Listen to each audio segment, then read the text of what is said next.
This conference will now be recorded. So what chapter, I forget. I always forget. What chapter did you guys do this week? 8? Not 9. 9. 9. Yeah.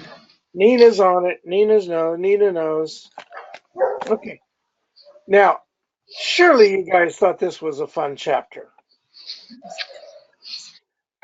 Scott says no. It was not a fun It exposed all my games. You can't play them anymore No now. secrets anymore. All of your games, Scott, have been now defined, and Sheila is well aware of what you're doing. Yeah. Hi, John. Hi, Kristen. Hi. Good to see you guys. Thank you. You too. How's the weather down in Texas? It's okay. Spring, All right. cloudy, and 50s or 60s. 50s, yeah. Didn't you guys get some snow down there too recently? Thank goodness, no. No. Far from that.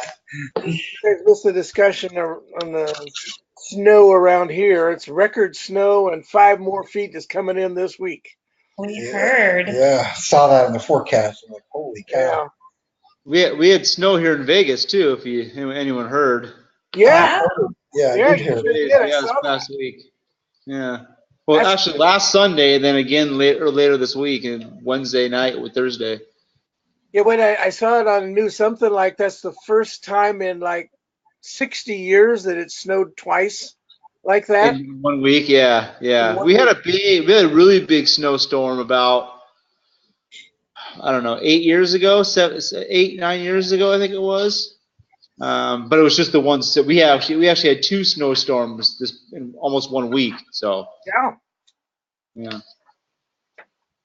Well, it's kind of interesting. We've been getting in Carson City, we've been getting a lot of snow in Reno. Mhm.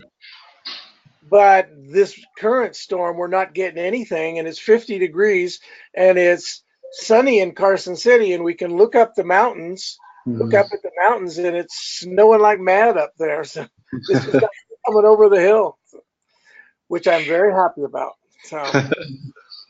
So chapter 9, those marital games that we play, that we sometimes play. Again, I'll say it like I said last week. It's really not a great big deal unless you play a lot of those games a lot of the time. And then what you're basically doing if you're playing a lot of those games a lot of the time is you are not communicating on a normal, natural level. You're playing games to communicate. Did I tell you about my mother being a big game player? Yeah, I thought I did. Yeah. She was a big martyr. That was her big name, big game. I'm going to go through tonight a couple of chapters. We're going to move on to chapter 10. And because they're fairly short chapters, I'm going to go through them rather quickly here. And if you remember back in chapter 2, we learned about needs.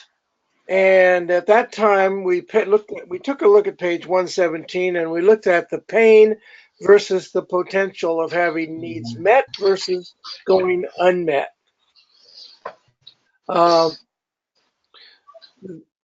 This is the first time I've ever talked to a couple about this particular concept this week in reference to their son. Now, I haven't met him, but they were telling me about the way he was acting up. And it all just seemed to me to be that he was acting up, looking for attention. And so I suggested to them that they take, I think it's page 18, with that list of intimacy needs. No, it's 12.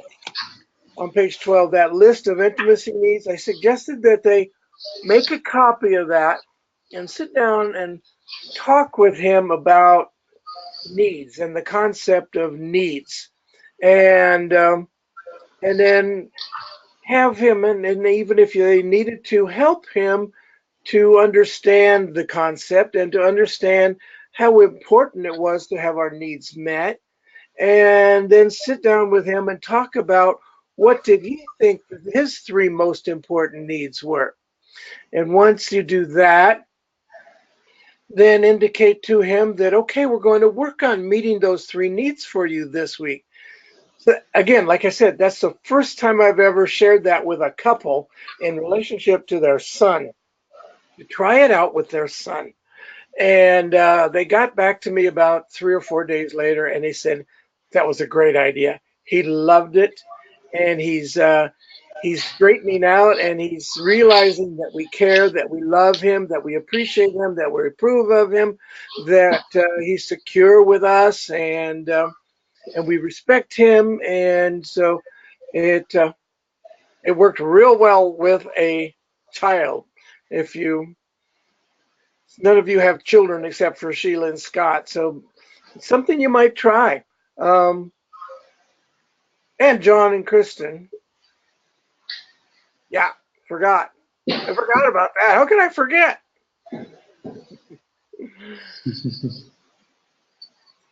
So this chapter is this chapter to me is a chapter about looking back at the days when you were growing up and remembering some of the things that you were possibly thinking and feeling, and your relationship with your parents.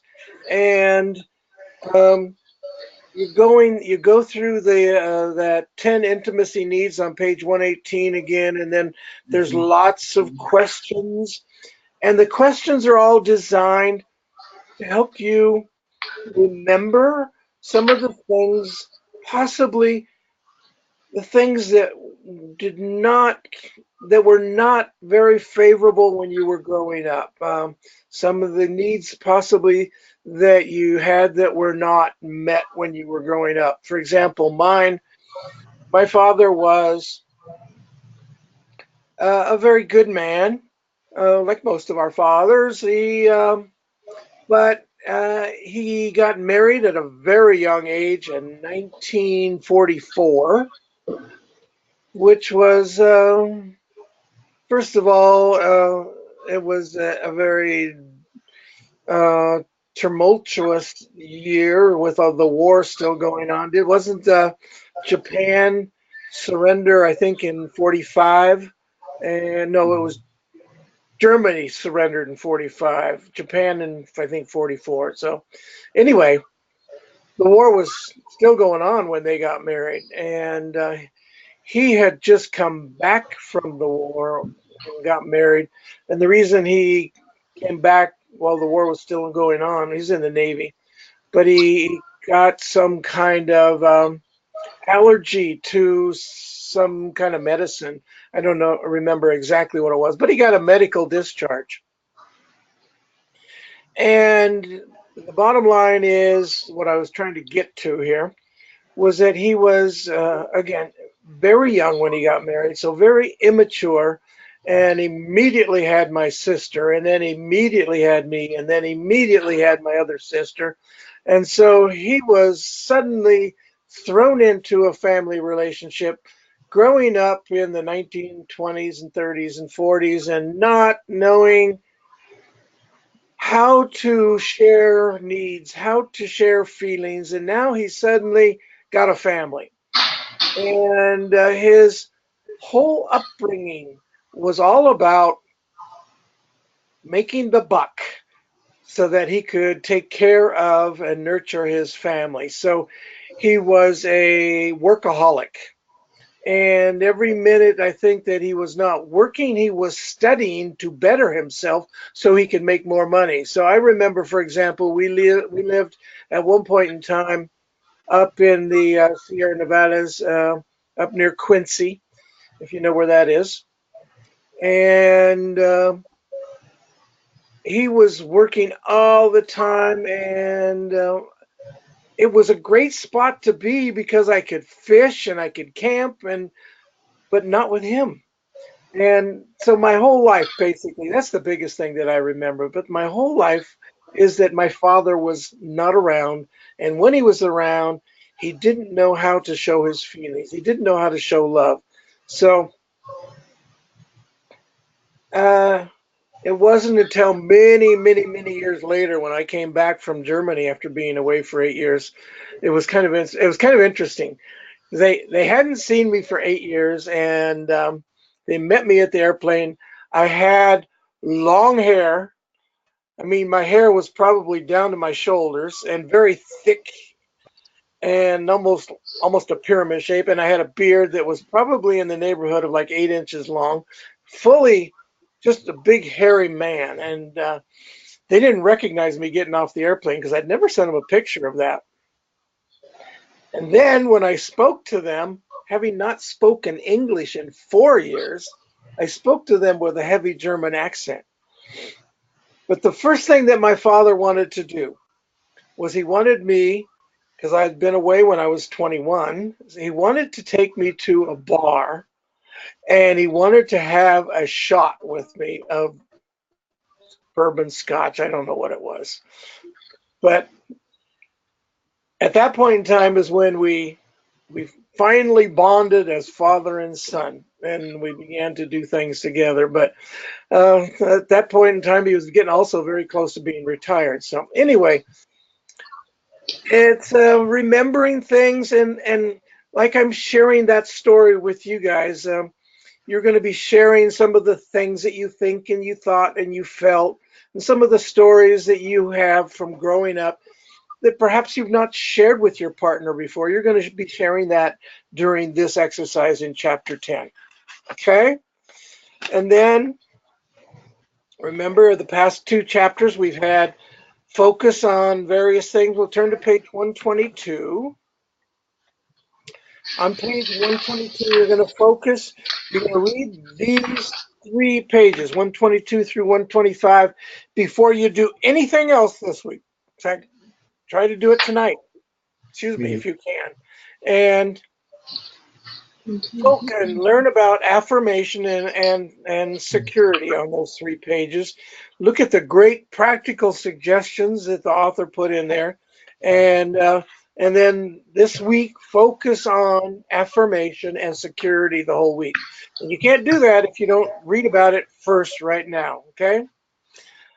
So then we're going to move on to we're going to move on to chapter 11. So you're going to do 2 chapters this week. And chapter 11 on page 126 is entitled Leave Your Father and Mother. Now that has nothing to do with the fact that you're getting married and you're leaving your father and mother, okay? Or in many cases you left them a long time ago. What it has to do with is emotionally leaving your father and mother, okay? And so I love this chapter, and I'll tell you why in a couple minutes. Because it's an exercise on page 129 through 131.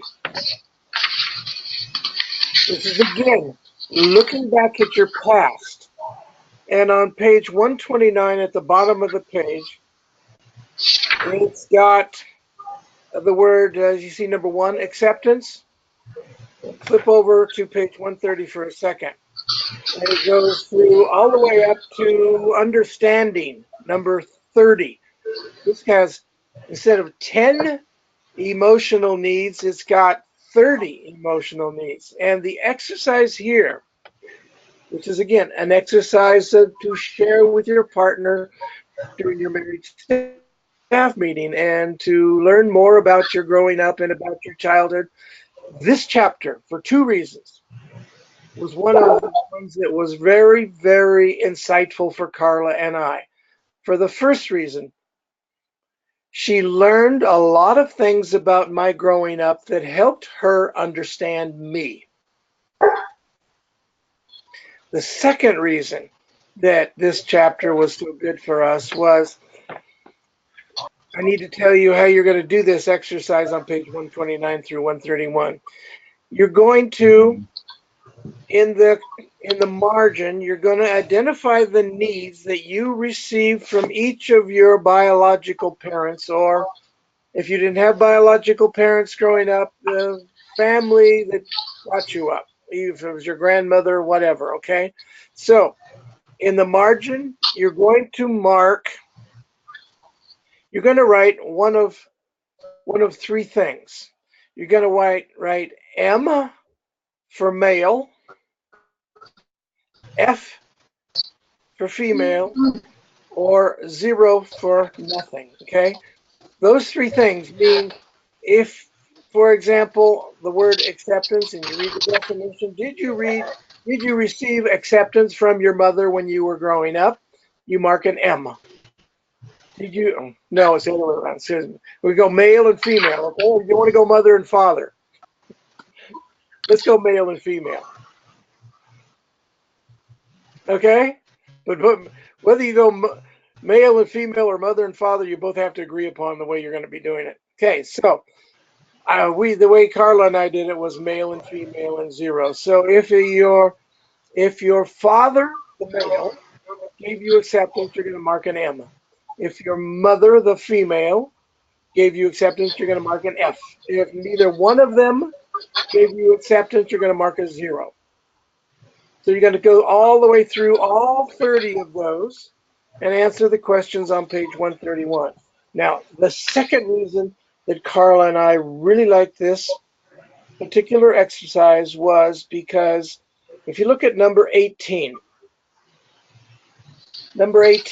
is intimacy, and the definition is deep sharing and communion with another. When Carla and I did this exercise, neither one of us marked an M for male or F for female. We both marked 0. Neither one of us had received deep sharing and communion with another, or even witnessed it in our families. Not with our brothers, not with our sisters, not with our parents, nor did we see any kind of interrelationship intimacy. So it was a 0. So we looked at one another when we did this exercise and had our marriage staff meeting. We looked at each other and we pretty much at the same time said, no wonder we didn't know how to be intimate with one another for the past 20 years. Okay? No wonder we didn't know how to share, how to communicate. We've never had it modeled. It was not modeled for us when we were growing up. So that was the beginning of our communication. We said to one another, that's it. We're not going to be like our parents, and we're going to raise our children to not be like our parents either. Okay? So that is a great exercise. And then on page 134, this is a fun exercise if you want. You don't necessarily have to do it. It just helps you describe your relationship. Let's take a look at page 134, for example. On page 134, you've got Dave the square and Donna the circle in the middle of the page. Dave is currently, there's a dotted line between Dave and Donna, and if you look at the, what do they call it, the key below, the dotted line means that they are distant. They're still married, but they're distant. To Dave, to his father up above him is, notice that symbol is estranged. And then the symbol between Dave's father and mother is a slash, which means they are separated. And then there's that ziggly line that indicates that there's conflict between the two of them. So you get the gist of this thing, that there are what the author wants you to do is on page 135, wives, it says draw your genogram for your family of origin here. And on 136, husbands, you get to draw your genogram for your family of origin here. Now, you may find that fun, you may find it boring, you may find it stupid, but decide whether you're both going to do it or not. And if you both are not going to do it, make sure the other person knows that, okay? So then, in addition to the last chapter where you're going to focus on affirmation and security, this week, the whole week, and you had to read those 3 pages in the last chapter, you're also going to read, hopefully tonight, page 138, 139, 140, and 141, so that in addition to focusing on security and affirmation from the last chapter, in this chapter, you're going to focus on leadership and happiness. So you got 4 things to focus on, 6 pages to read so that you can focus on them the whole week. Okay? Now I know that's kind of difficult for you, Mike and Nina, to do those focus exercises, but if you read the definitions and you learn and better understand the need and you see the practical suggestions, perhaps you can create something somewhere along the line of some of these possible suggestions, practical suggestions on how to deal with those 4 things you're going to focus on: affirmation, security, leaderness, and happiness. There, we did it in a half an hour. 2 chapters in half an hour. Oh, I'm good.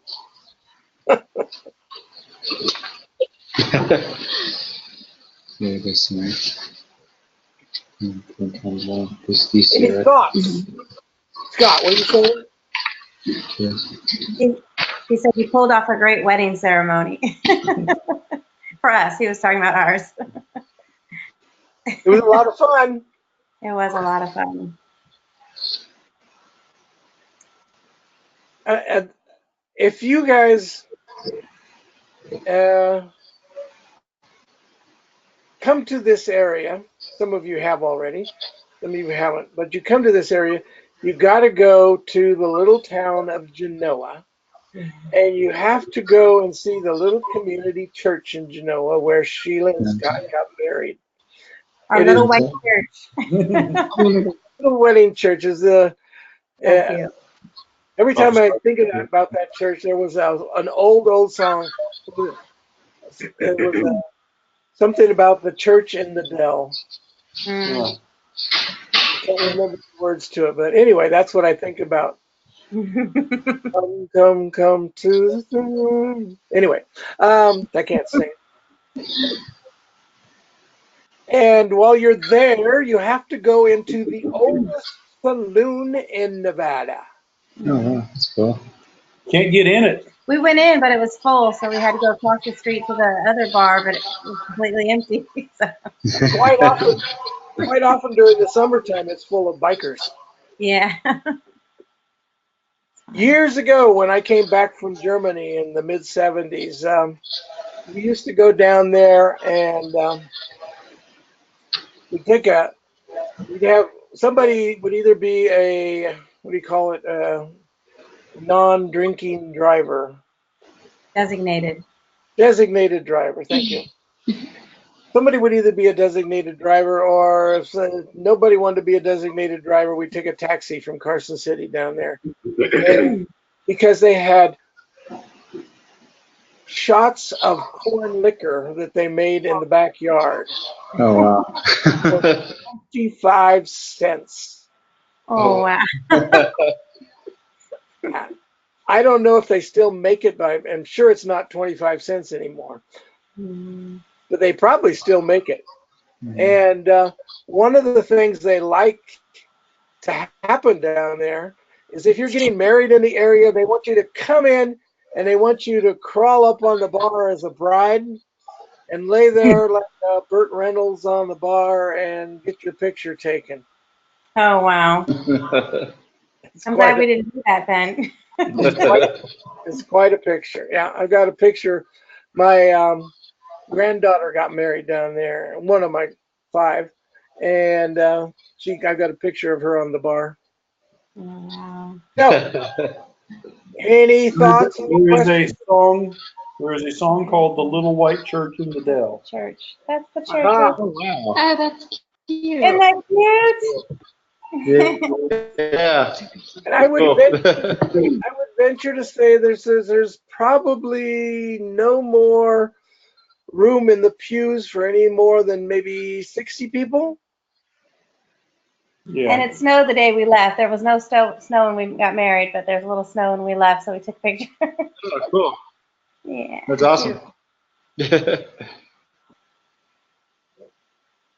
That's a quaint little church. Yeah. An old church. Yeah. And did they tell you, by the way, don't touch the piano? Yep. They tell everybody that. It's an So we had old, to drive. We drove to the snow. I don't know. Wait, what's that? Well, that's us in the snow. it's an.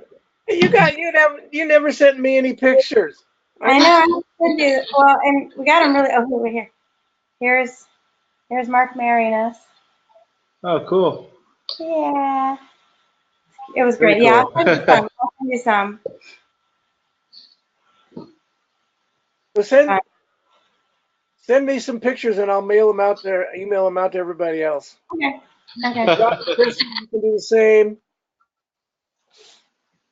And when Greg and Jessica and Mike and Nina get married, we'll mail pictures out to everybody too. Okay. That'd be great. Yeah.